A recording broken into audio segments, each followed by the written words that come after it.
Shalom, selamat pagi semua. Nama aku Erli Christian Aryawan. Aku adalah murid dari Charis Bible College Jakarta, angkatan ke-8. First of all, aku mau berterima kasih kepada Pak Irwan, Bu Angel, dan Tante Cila untuk memberi aku kesempatan untuk aku menyampaikan kesaksian aku tentang bagaimana Tuhan menyembuhkan aku dari kondisi mental bernama trikotilomania. Jadi trikotilomania ini adalah dorongan untuk mencabut rambut sendiri. Mungkin Bapak Ibu mendengar bahwa cabut rambut itu adalah hal sepele ya, tidak bisa begitu dijadikan masalah. Tapi ini sangat mempengaruhi percaya diri aku, emosi, dan bagaimana aku memandang diri aku sendiri. Semuanya itu dimulai dari akhir tahun 2019. Aku dari kecil itu mempunyai rambut yang lurus. Sampai suatu hari aku lihat diriku di cermin, terus ada tiba-tiba nongol keriting kecil gitu. Aku merasa terganggu, jadi aku cabut. Aku kayak satisfying ya rambutnya keriting gitu loh. Tapi hal sepele ini itu terjadi masalah di dalam hidup aku selama bertahun-tahun. Kebiasaan buruk ini terus berlanjut sampai pertengahan 2020 di mana semuanya semakin buruk.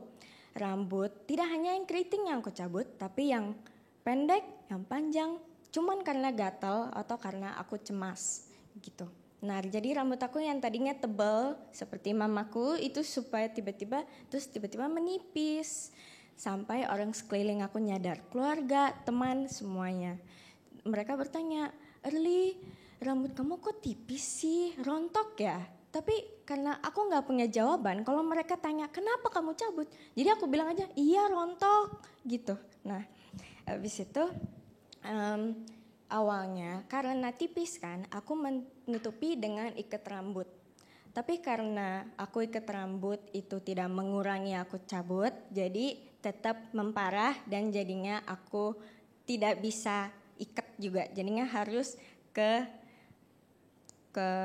harus pakai bucket hat menutupinya gitu. Jadi aku pakai bucket hat tidak hanya untuk menutupi ketipisan, tapi juga supaya menahan untuk tanganku tidak bandel gitu. Nah, ini memperburuk sampai aku tuh tidak bisa melihat foto diriku sendiri. Ya, kayaknya aku ada kasih contoh. Itu foto-foto seperti itu yang aku tidak mau melihat gitu.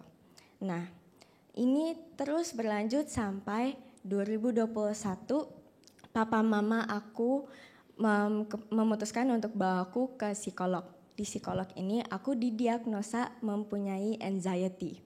Jadi setiap kali aku cemas, aku larinya ke cabut rambut.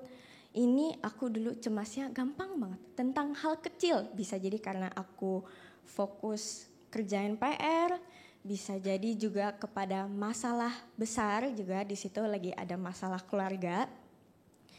Nah, di psikolog ini itu aku dikasih PR di mana aku setiap kali cabut aku harus catat, dikasih lembar tanggal, jam berapa banyak aku cabut dan apa yang aku cemasin gitu. Nah, ini terus berjalan, aku rutin counseling setiap minggu selama 4 bulan. Dan aku lebih aware kepada setiap kali aku cabut gitu. Tapi ini tidak mengurangi gitu. Nah, ini mulainya perubahannya. Mama mendorong aku untuk baca Bible Reading Plan yang ada di YouVersion berjudul 7 hal Alkitab mengatakan tentang kecemasan. Di hari pertama, aku dikasih ayat Mazmur 55 ayat 22. Serahkanlah khawatirmu kepada Tuhan, maka Ia akan memelihara engkau, tidak untuk selama-lamanya dibiarkannya orang benar itu goyah. Ayat ini mengingatkan aku bahwa aku tidak harus menanggung semua masalah sendiri. Aku harus fokus kepada firman Tuhan dan bukan kepada masalahnya. Selama Bible Reading Plan ini terus berlanjut, aku merasa lebih tenang.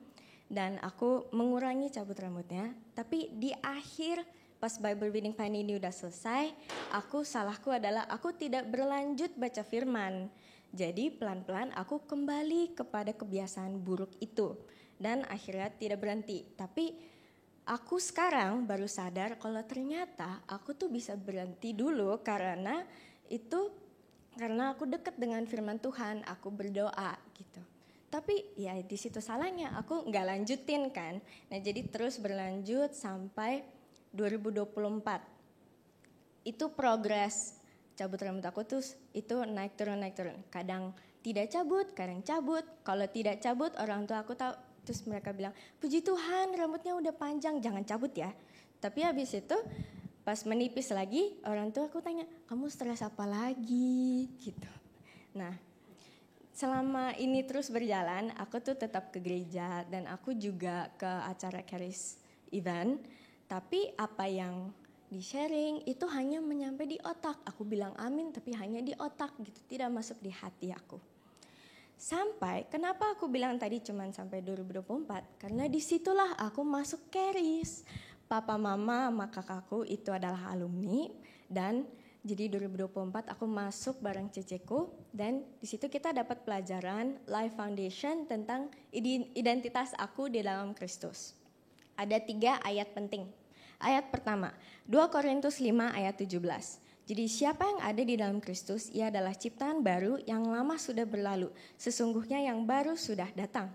Aku sadar bahwa early yang sekarang itu bukan early yang dulu, yang gampang cemas. Nah, terus aku pun belajar bahwa roh aku itu udah sempurna di dalam Kristus. Jiwa aku yang ada pikiran, perasaan, dan hendak itu harus terus diperbaharui melewati firman Tuhan setiap hari, bukan sesekali. Nah, dan tubuh aku itu akan mengikuti sendirinya saat jiwa aku sepakat dengan firman. Nah, ayat kedua, Roma 12 ayat 2. Janganlah kamu menjadi serupa dengan dunia ini, tetapi berubahlah oleh pembaharuan budimu. Pikiranku diperbaharui melewati firman Tuhan. Imanku bangkit dan aku punya keberanian untuk berbicara kepada tubuhku. Aku udah mempunyai otoritas atas tubuhku sendiri untuk suruh tangan aku jangan bandel. Ayat yang ketiga, yang terakhir. Ini aku suka English version yang versi MSG. Mazmur 103 ayat 2 sampai 5. Oh my soul, bless God. From head to toe, I'll bless his holy name. Don't forget a single blessing. He forgives your sins, every single one. He heals your diseases, every single one. He redeems you from hell, saves your life. He crowns you with love and mercy, a paradise crown. He wraps you in goodness, beauty eternal. He renews your youth. You're always young in his presence. Kan kita terus in his presence?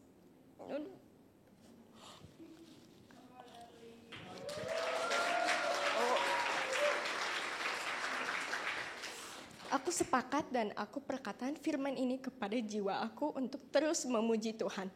Dari ujung rambut di sini, ujung rambut sampai ujung kaki aku semua memuji Tuhan yang sudah menghiasi kepala aku dan dengan mahkota, dan Tuhan terus renew specifically rambut aku. Amen. Sekarang kalau aku cemas, aku bilang peace, be still. Tubuh, specifically my hands, taat sama firman Tuhan. Dan damai itu langsung datang. Hari ini aku bersaksi bahwa Tuhan udah memerdekakan aku. Rambutku udah lebat lagi. Dan yang paling penting, aku kalau cemas, aku udah tidak cabut rambut lagi. Yeay. Itu aja kesaksian aku. Terima kasih, Tuhan Yesus memberkati.